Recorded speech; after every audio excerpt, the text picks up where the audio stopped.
welcome to the Blue Doflamingo Masterclass. Wait, one second. The One Piece is real. Hello? Hey, what's up? Yeah, I got time. Yeah, I'm doing a Blue Doflamingo thing right now. Well, I understand you're a little newer, but you think I should start with something a little more basic? Okay. What do you think you have in mind? Okay, I mean, am I valid to do that? I mean, I did play Blue Doflamingo, all OP01, 2, 3, and 4, and I have tried to make it work every single set. Yeah, I know I'm not the Blue Dofi guy anymore. But, you know, it's a good deck, and I think I'm pretty good with it. So, okay. Yeah, that's a really good idea. So I'll just start with the kind of the basics. Okay. Yeah, so I'm thinking we'll do like intermediate, and then actually probably beginner. Beginner's probably a good video to begin with. And then intermediate, and then an advanced. And I actually already have good ideas for all three of those, so that's what I'll do right now. Hey, good idea. I'll let you know how it goes. All right, talk to you soon. Okay, love you, bye.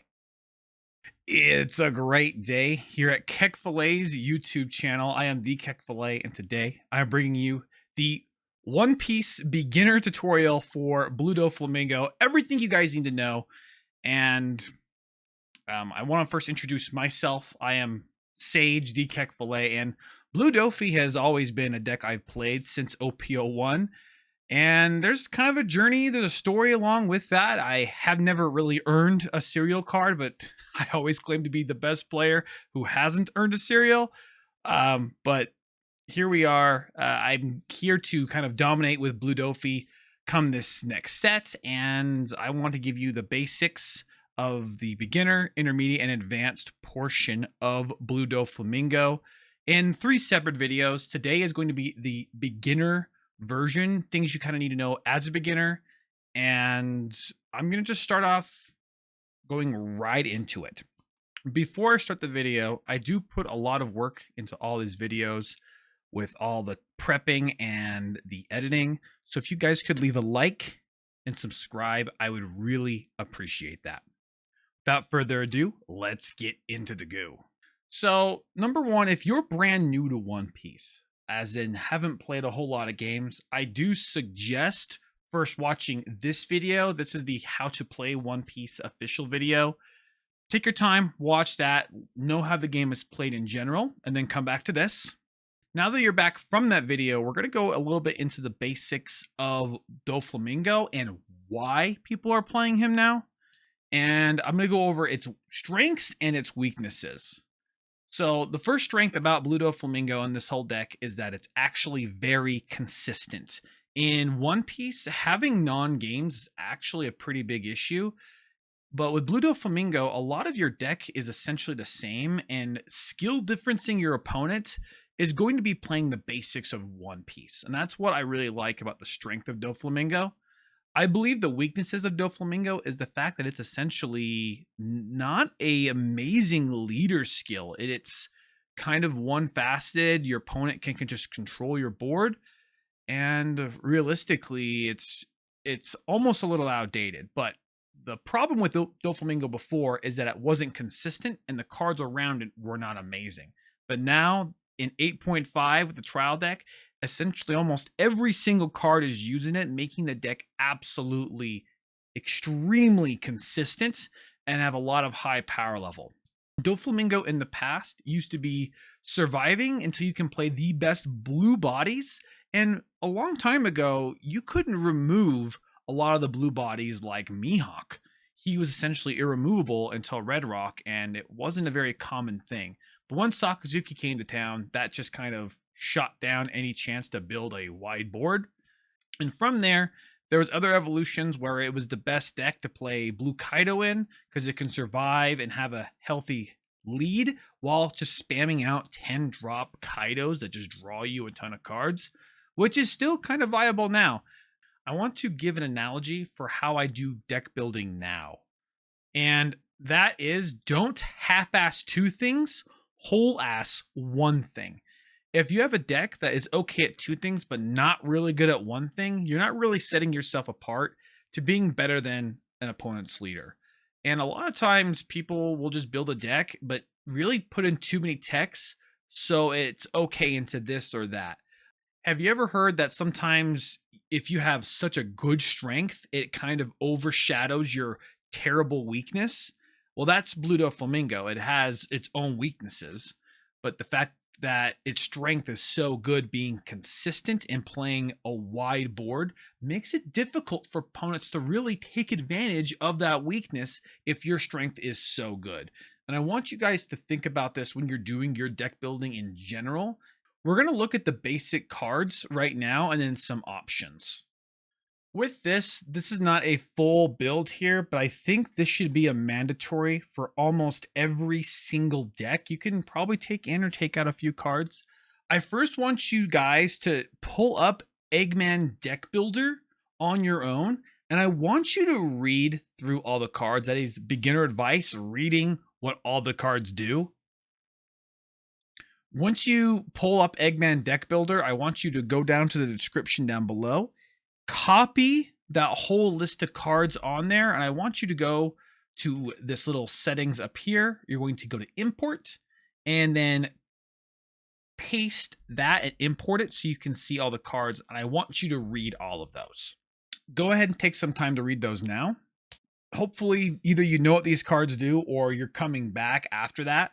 I am going to read a little bit of Doflamingo just so you guys know. It is when attacking, if you have 2 Dawn on him, you can pay 1 to reveal a top card of your deck and reveal a 7 Warlord of the Sea, the cost of 4 or less, and play that card as rested. There's one big weakness with it, is that this card is played rested, allowing your opponent to attack that rested card. Now, in my next video, I'll go into intermediate, why that's maybe not a good thing, but for now, just know essentially you're playing cards for free at the top of the deck, which is generally a good thing. In this build, I'm going to say you're going to be mostly looking to play cards off the top of the deck. So you want top searchers like Perona, Buggy, and Boa Hancock. And one big follow-up thing is Trafalgar Law is a big card here because it does board disruption, but even better, it's going to return one of your cards to your hand, meaning you can just return a Perona or a Buggy to do the exact same thing, or just get that card back into your hand. A mandatory card in essentially every blue Warlord deck right now is just Jinbe. This Jinbe card allows you to play out another card, just giving you a nice field advantage, and that's essentially the biggest thing about this deck. Is this deck is all about tempo and bringing the gas pedal to your opponent right away, and playing out 2 cards for the cost of 4 is essentially pretty gross, especially if you're able to combo that into cards like Edward Weevil, where he's just a standard 4-cost 6k body. One card that should be necessary realistically is actually Blue Pudding. In your future matchups like Black Yellow Luffy or any deck that essentially draws a lot of cards, you want to have a lot of disruption. And even in some even mirror matchups, this card's just going to be gross. This is essentially always going to be consistent 2, 3, or even 4 of, in order to really disrupt your opponents. In some matchups, you may just only mulligan for this card and be looking for this card. If you see it off of Perona, draw the turn you think you're going to play it, and you can definitely change your game plan just to abuse this card alone. And then a very basic thing is you guys should realize Boa Hancock only gives 1 Dawn, and it's a really good play when you're at 6 Dawn, so you can actually use your leader skill as soon as this is done. Now, for the optional cards, I first want to go over some events. The first one is Gravity Blade Raging Tiger. With Gravity Blade, it allows you to bottom deck 2 cards for the cost of 7, and it has a very, very viable trigger. You can't really argue against it, but I'm somebody who believes right now, why would you spend that much Dawn to remove 2 bodies instead of just playing out 3 bodies? And that essentially just depends if your opponent doesn't care to clear bodies, especially into Black Yellow Luffy. So consider if you're seeing a lot of Black Yellow Luffy to play maybe 2 or 3 of these. However, I'm not a fan currently because you're just probably not going to see a lot of them to begin with. Another is Gum Gum Red Rock. You can place one character at the bottom of its owner's deck for 6 Dawn, and that's going to be really pivotal against really big decks that rely on 10 drops, which is actually quite common in set 9. And you might need this in order to out some outs like Green Kid. So keep an eye out in case you may need to play more of these. It's going to be kind of an interesting development. Gum Gum Rain is essentially just a 2K that will turn any 0K into a 1K. That's why I'm going to consider this. Maybe consider this if you play a lot of non-counter cards and you find yourself in that situation. But because this deck plays so many 2Ks, it's actually more recommended just to play more bodies. This Crocodile from the trial deck, I actually haven't used it yet. So I don't really know the full power, but it is essentially a card draw if you do everything correctly. So really consider it if it works out, but honestly, it's a 1K counter. So just really think about that one. Next is this Trafalgar Law. He's actually here because he's another 2K counter. You would prefer a lot of other 2K counters over this card, but this is going to be your kind of more annoying 2K that's also a Warlord to make your deck a little more consistent. This Gecko Moria, oh, he's just a 4-cost, 6K big body with a 1K counter. Honestly, almost better than Weevil because of the 1K counter. It doesn't draw you the card, so this card's going to be in a lot of builds, I would assume. So just keep an eye out for this guy. Marshall D. Cheech. This card I have actually fallen a little bit more in favor of, but I want to say I think this is more of an advanced card where essentially the big downfall, it's going to cost you a card. You're losing out on the value of actually being able to call out a card for free. But it gets you a little bit more consistency, and you can do it essentially almost every single turn. But in my opinion, you're kind of defeating the purpose of, you know, being a value deck when playing this card. So I'm my first builds are not going to have this card in mind, but maybe consider it if you believe that 2 Dawn and hyper power is going to be pretty relevant to you. And the last but not least is actually Sengoku. He's a top 5 searcher, and this top 5 searcher is so good. It looks up any 7 Warlord and adds it to your hand.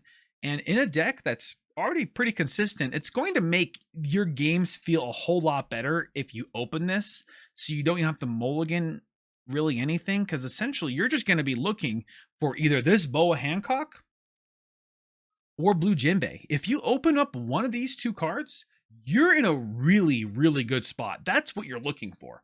And if you don't open those up, that's 8 cards, right, over the first 2 turns.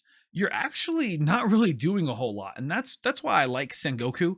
It allows you more of a chance to see this, and so you have less non-pivotal games. And with the Trafalgar Law, you're going to be able to pick that card up and just use that for counter in the future. So really consider this Sengoku as far as things go, and go along with that. You definitely want to sequence things right in playing Sengoku and then playing something like a Perona or a Buggy after, so you can start stacking your deck so you can use your leader skill. But those are kind of the beginner tips.